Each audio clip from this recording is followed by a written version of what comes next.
एक दिन भगवान बुद्ध अपने शिष्यों के साथ बैठे थे।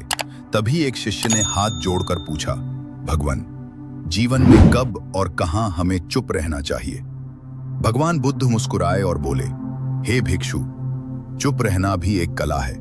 हर जगह बोलना बुद्धिमानी नहीं होती। जहां शब्द अनर्थ कर सकते हैं, वहां मौन ही सबसे बड़ा रक्षक है। मैं तुम्हें बताता हूं किन अवसरों पर मौन रहना चाहिए।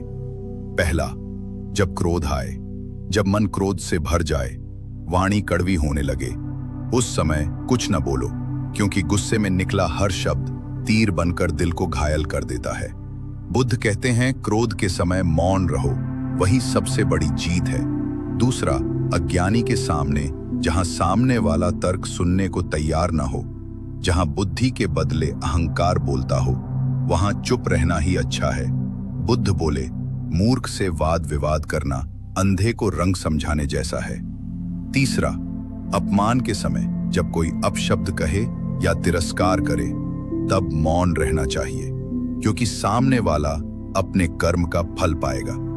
बुद्ध ने कहा, जो अपमान सहकर भी शांत रहे, वो सच्चा वीर है। चौथा, किसी का भेद न खोलने के लिए जहां कोई गुप्त बात बताई जाए या किसी की निजता हो, वहां वाणी को रोकना ही सच्ची मित्रता है। बुद्ध कहते हैं, जिसे मौन रखना आता है, वही विश्वास का पात्र है। पांचवां, अनजाने विषय पर जिस बात का ज्ञान न हो, उस पर बोलना मूर्खता है। बुद्ध बोले, जहां ज्ञान न हो, वहां मौन रहो, वही सच्चा ज्ञान है। छठा, विवाद की स्थिति में, जहां बात बात पर झगड़ा बढ़ने लगे, जहां वाद विवाद का कोई अंत न हो, वहां चुप रहना ही सबसे समझदारी है। बुद्ध कहते हैं, जहां शब्द शांति छीन ले, वहां मौन सुख देता है। अंत में भगवान बुद्ध बोले, हे भिक्षुओं, वाणी बड़ी ताकत है, इसका उपयोग सोच समझकर करना चाहिए। मौन वह ढाल है जो जीवन को अनर्थ से बचाता है।